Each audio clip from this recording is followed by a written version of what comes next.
Se vamos falar sobre a saúde mental, é essencial que vocês entendam sobre os neurotransmissores. O fato de você ficar ali com um sentimento de tristeza, ou de alegria, ou de nervosismo, irritabilidade, ou com uma compulsão, um vício, está totalmente vinculado à questão de desequilíbrios dos neurotransmissores. Então, uma vez que você identifica que esse comportamento ou essa emoção está relacionada com um desequilíbrio de X neurotransmissor, você consegue compreender, ao longo aqui das aulas que vamos ter, o que fazer para melhorar isso. Então, a nutrição ela vai ter um papel essencial na nossa saúde mental. E é justamente sobre isso que a gente vai falar nesse módulo sobre saúde mental. E neurotransmissores são o quê? O próprio nome ele já deixa claro que transmite alguma coisa. Então, neuro vem aqui de neurônios, transmissores vem da comunicação. Então, os neurotransmissores são aqui os mensageiros químicos em que os nossos neurônios têm um com o outro, né? É a forma como eles vão se comunicar através da sinapse, que é esse espaço que se tem entre um neurônio e outro. Então, nessa sinapse aqui, a gente tem a liberação de neurotransmissores de um neurônio para o outro, favorecendo assim uma comunicação do tipo, olha, estou liberando serotonina, faça com que essa pessoa se sinta bem, com que ela tenha uma sensação de bem-estar. Ou não, se tiver aqui um pouco de um neurotransmissor, essa pessoa, com uma falta de serotonina, por exemplo, ela vai ter uma falta de sensação de bem-estar, uma certa apatia, né? Quem sabe até uma depressão. E quando a gente vai, então, em um médico psiquiatra e ele passa algum tipo de medicamento para melhorar uma depressão, uma ansiedade, uma compulsão, enfim, qualquer tipo de transtorno psicológico ou problemas, né, psicológicos, emocionais, a ideia é que esse medicamento vá equilibrar esses neurotransmissores, favorecendo assim com que a pessoa se sinta melhor, com que ela normalize determinado tipo de comportamento, por exemplo, de uma compulsão. Entendem? Então, o bacana de você entender sobre isso é que você vai enxergar as suas emoções e o seu comportamento de uma outra maneira. Porque justamente esses neurotransmissores, eles vão conduzir o nosso comportamento e as nossas emoções. Então, tristeza, alegria, falta de atenção, concentração, nervosismo, compulsividade, vícios, ansiedade e depressão, tudo isso é influenciado pelos neurotransmissores. E a questão é que a inflamação, ela dificulta essa comunicação acontecer de maneira clara e eficiente. Então, uma pessoa, quando ela está inflamada, ela pode começar a ter um desequilíbrio desses neurotransmissores e, por isso, ela passa a apresentar ali a ansiedade, ela passa a apresentar a depressão, ela passa a apresentar alguma desordem do comportamento, ainda mais se ela tem algo na genética que seja, né, atribuído a isso. Então, uma pessoa que ela tem uma genética, por exemplo, para esquizofrenia. Se ela ter esse corpo inflamado, a tendência é que ela vá manifestar essa esquizofrenia. Dentre outros tipos, né, de transtornos mentais, psicológicos, tá, gente? Então, uma vez que a gente melhora a inflamação, a questão da nossa saúde mental também pode melhorar. Então, desinflamar não melhora só o seu corpo físico, mas também aqui a parte da sua mente. E os fatores que influenciam na ação dos nossos neurotransmissores serão aqui a alimentação, porque dependendo do que a gente entrega para o nosso corpo, ele vai produzir certos tipos de neurotransmissores ou ele não vai ter ali matéria-prima para conseguir ter essa produção. Então, no caso aqui da serotonina, ela tem aqui uma influência do triptofano, que é um aminoácido essencial para a produção da serotonina, da vitamina B6 e do magnésio. Esses três aqui, não só eles, existem outros tipos de nutrientes, mas eu quis dar um destaque neles, vão atuar nessa questão da serotonina. Então, a pessoa, quando ela fica com uma depressão, por exemplo, ela tende a ter falta de serotonina. Na ansiedade, a gente também pode ter essa falta de serotonina. E uma vez que eu ajusto isso aqui, eu posso acabar melhorando essa questão da depressão, da ansiedade ou até mesmo de uma insônia a partir da nutrição, entendem? A tirosina, ela é um aminoácido, atua aqui na síntese da dopamina, que é um neurotransmissor que a gente vai conversar bastante, mas que atua no nosso sistema de recompensa. Então, a gente querer fazer alguma coisa para sentir aquela sensação de, eu consegui. Então, numa situação em que a pessoa está muito desanimada, ela não tem ali vontade de fazer nada, é um sinal de uma falta de dopamina. Isso também pode acontecer na ansiedade, na depressão. E uma vez que a gente coloca aqui mais tirosina, por exemplo, na alimentação dessa pessoa ou por meio da suplementação, ela pode ter uma melhora desse tipo, né, de comportamento de, ai, não tenho vontade de fazer nada. A taurina e a glicina são também aqui aminoácidos que vão atuar já na síntese do GABA. É um neurotransmissor que traz calma, relaxamento. Então, uma pessoa que está muito irritada e não consegue relaxar e tudo mais, é uma pessoa que está precisando de GABA. E uma vez que a gente aumenta isso aqui na alimentação, ela pode ter uma melhora desse comportamento de irritabilidade, dentre outras questões, entendem? E as deficiências nutricionais, então, elas vão influenciar nessa questão dos neurotransmissores. Porque se eu disse para vocês que todos esses nutrientes atuam nessa questão, né, da serotonina, dopamina e GABA, se eu tenho deficiência, por exemplo, de tudo isso, como que eu vou ficar mentalmente? Não vai ser muito legal, né? A saúde intestinal tem uma influência direta também, porque é no intestino onde você absorve os nutrientes. Se esse intestino ele não está saudável, como que você vai absorver? É no intestino também onde a gente produz aí a maior parte da nossa serotonina. Então, uma pessoa que tem ali uma inflamação intestinal, ela não vai ter uma produção dessa serotonina e, consequentemente, ela vai ter um prejuízo na questão da ansiedade, na questão da depressão e até mesmo do sono. Transtornos psicológicos, obviamente, também vão influenciar na ação desses neurotransmissores, os hábitos de vida da pessoa, se ela é uma pessoa, por exemplo, muito estressada, se o trabalho dela é muito desgastante, as relações sociais, como que ela tem essa relação, né, com os outros à sua volta, e o sono também vai influenciar nos nossos neurotransmissores. E os tipos de neurotransmissores que a gente tem aqui? A começar pela dopamina. Como eu disse para vocês, ela atua no nosso sistema de recompensa, ou seja, ela motiva a gente a fazer alguma coisa. Então, ela é uma promessa, né, de prazer, de que, olha, se você fizer isso, vai gerar prazer. Então, ela está envolvida aqui na nossa motivação e, consequentemente, também, como eu disse, no nosso prazer. Ela nos leva a agir. Então, quando a gente come, por exemplo, uma comida muito gostosa, isso vai gerar dopamina. Quando a gente compra alguma coisa que a gente queria muito, a gente também tem liberação de dopamina. O fato de jogar, ou seja, passar ali de nível, né, conquistar alguma coisa dentro do jogo, vai liberar essa dopamina justamente porque ela está envolvida no nosso sistema de recompensa. Toda vez que a gente faz alguma coisa e a gente tem aquela sensação de, ai, eu consegui, ai, deu certo, você vai liberar dopamina. E por isso ela está envolvida na questão dos vícios, porque a pessoa quer cada vez mais essa sensação. E atualmente, a gente está cada vez mais dependente de dopamina, no sentido que a gente sempre quer ter essa sensação de recompensa. Tudo que a gente faz na nossa vida, a gente quer, assim, ver o lado de, tá, mas o que eu vou ganhar com isso? Tá, mas o que isso vai me gerar? Isso acaba podendo, né, favorecer ali certos tipos de condições que não são muito agradáveis. Então, uma compulsão, um vício, uma falta de atenção, é sinal aqui que essa dopamina ela não está, né, muito controlada.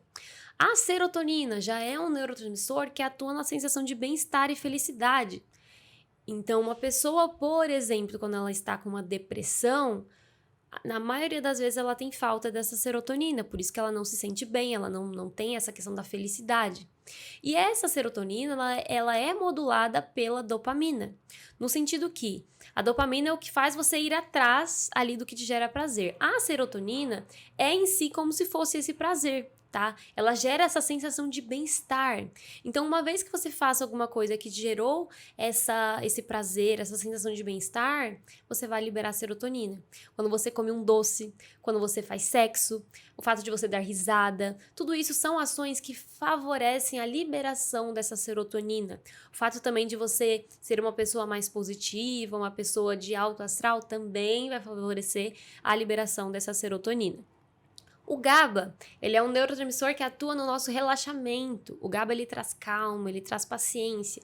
Uma pessoa que ela não tem aqui muita paciência, ela é irritada, ela tem dificuldade para iniciar o sono porque a cabeça dela não para, o sono dela não é profundo, então ela acorda ali várias vezes à noite. Tudo isso é sinal que tá faltando esse GABA. A pessoa não tá conseguindo relaxar. E o glutamato, ele anda aqui em conjunto com o GABA, porque é a partir do glutamato que a gente tem a geração de GABA, mas o glutamato, ao contrário do GABA, ele age sendo um excitatório. Então, ele faz com que o nosso sistema nervoso central fique em estado de alerta, com que a gente tenha mais atenção. E quando esse glutamato ele fica em excesso, aí ele começa a gerar problemas. Então, em excesso, a gente vai ter aqui o famoso pavio curto. Aquela pessoa que tem as emoções à flor da pele, qualquer coisa ela já tá explodindo. Uma pessoa mais impulsiva, que tem um sono muito leve, uma inquietação, hiperatividade, dores de cabeça no final da tarde, tudo isso está relacionado com o excesso de glutamato. E o glutamato, entendam que ele não é ruim.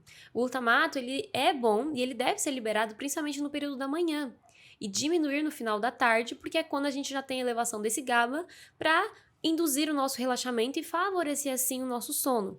Então, o glutamato ele vai estar envolvido em a gente conseguir fazer tarefas, aprender e ter essa questão de um estado de alerta.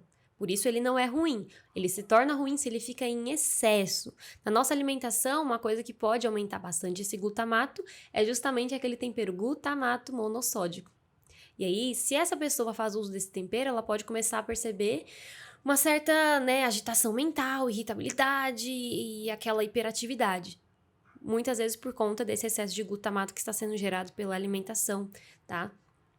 Os desequilíbrios aqui de GABA e glutamato, normalmente eles vêm de um desequilíbrio da dopamina, desequilíbrio do cortisol. O cortisol, gente, é o hormônio conhecido como do estresse. E ele tem a capacidade de, assim, desregular praticamente todos os neurotransmissores. O excesso de cortisol, que é estresse, vai desregular a dopamina, serotonina, GABA, enfim, dentre outros. Por isso que essa questão do estresse é tão, assim, forte pra gente tratar, para melhorar, né, de toda a questão da nossa saúde física e mental. O excesso de estimulantes, então, de cafeína, de termogênicos e glutamato monossódico, que é aquele tempero que eu falei, vai fazer também com que a gente tenha um desequilíbrio desse GABA-glutamato, a inflamação crônica, que ela vai desregular todos os neurotransmissores, e esse glutamato em excesso, ele vai começar a ter uma ação aqui no nosso cérebro de neurotoxicidade, danificando assim os nossos neurônios. Nesse caso, né, de um excesso de glutamato, pode não ser interessante a suplementação da glutamina, porque ela pode ir para a via, né, glutamatérgica, então aumentar esse glutamato, e aí a pessoa ela vai ter uma piora dos sintomas de irritabilidade, de agitação. Então, se alguém faz o consumo da glutamina, ela percebe isso, significa a glutamina nesse momento não é para você. Por isso que nenhum suplemento ele vai ser bom para todo mundo, tá?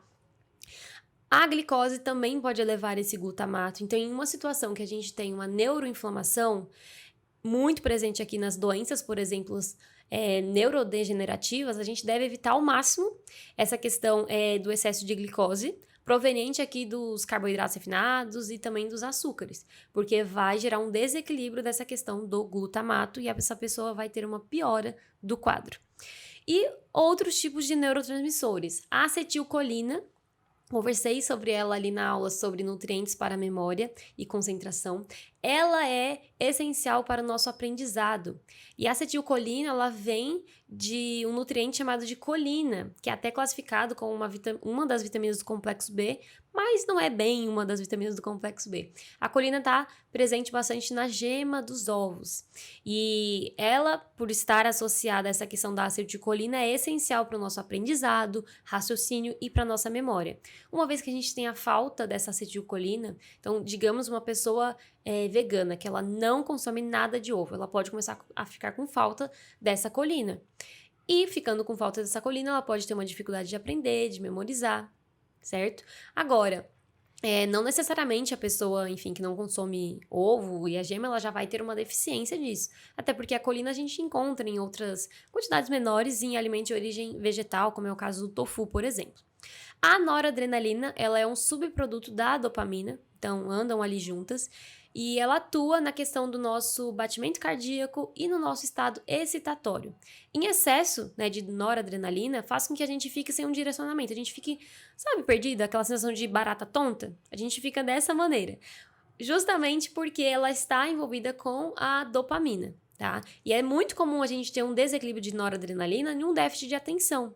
E normalmente essa noradrenalina desequilibrada vem aqui acompanhada da falta da dopamina, que justamente acontece em um TDAH, por exemplo, em um déficit de atenção, nesses problemas, né, de concentração. E outros tipos de neurotransmissores são aqui a ocitocina. A ocitocina, ela é um neurotransmissor envolvido no nosso afeto, de quando a gente ama alguém. Então, o fato de você, por exemplo, abraçar uma pessoa, fazer carinho, a mãe, quando ela amamenta o filho, isso vai gerar aqui ocitocina. A endorfina está associada à nossa diversão, aos nossos hobbies e também o que gera ali um certo prazer. Então, o fato da gente fotografar, se você é uma pessoa que gosta disso, vai gerar endorfina. Desenhar, atividade física, e também, né, o sexo vai ter essa liberação da endorfina. Eu até coloquei nesse outro slide, eu sabia que eu tinha colocado, mas não estava aparecendo aqui. E aqui seria um resumo, né, dessa questão dos neurotransmissores. Então, a adrenalina, ela vai atuar na questão de fuga ou luta, ela está envolvida ali com a liberação do nosso cortisol e também com situações que exijam, né, que a gente tenha uma resposta rápida. A noradrenalina, como eu disse para vocês, ela está envolvida ali, se tiver em excesso, com uma situação de muita agitação, uma falta de foco. Dopamina é na promessa do prazer. Ocitocina, hormônio não, neurotransmissor ali envolvido na questão do nosso amor, né? Então, quando a gente ama alguém, quando faz alguma coisa que traz essa questão, vai liberar ocitocina. GABA gera a sensação de calma. Acetilcolina, envolvida no nosso aprendizado, na nossa memória. Glutamato, em excesso, vai causar um estado excitatório, mas quando ele está em uma dose ok, né? Quando tá tudo ali regulado, ele vai atuar na nossa memória e na nossa aprendizagem, por isso ele deve ficar mais alto pela manhã e menos alto ali no período da tarde para noite, porque de manhã seria o período em que a gente consegue se concentrar melhor, aprender, memorizar, tá? A endorfina, aqui ela está envolvida na questão de quando a gente faz algo que gera essa sensação, né, também de recompensa e tudo mais. Ela pode ser liberada, por exemplo, depois do exercício físico, depois de uma atividade sexual, dentre outras questões, e ela também está envolvida na questão da dor. A serotonina, do humor e do bem-estar. Então, é conhecida também como neurotransmissor da felicidade. E a gente pode regular esses neurotransmissores a partir aqui da produção, ou seja, eu quero aumentar a síntese de algum tipo de neurotransmissor. O que eu tenho que entrar na minha alimentação? Vai ser o que a gente vai conversar nas próximas aulas. Eu quero aumentar a sensibilidade do meu neurônio àquele tipo de neurotransmissor. Também vamos conversar sobre isso. E eu quero inibir a degradação, ou seja, fazer com que esse neurotransmissor ele não vá embora rapidamente. Também é um assunto que a gente vai conversar na questão aí de suplementos que podem atuar nisso ou determinado tipo de nutriente, porque quando você vai, por exemplo, tomar uma medicação psiquiátrica, é justamente isso que ele vai atuar, ou ele vai atuar aqui na produção, ou na sensibilidade, ou em inibir a degradação, e por isso a pessoa vai ter uma melhora, muitas vezes, do comportamento dela. Então, espero que vocês tenham gostado dessa aula, assim como eu gostei muito de montar ela, e nos vemos nas próximas.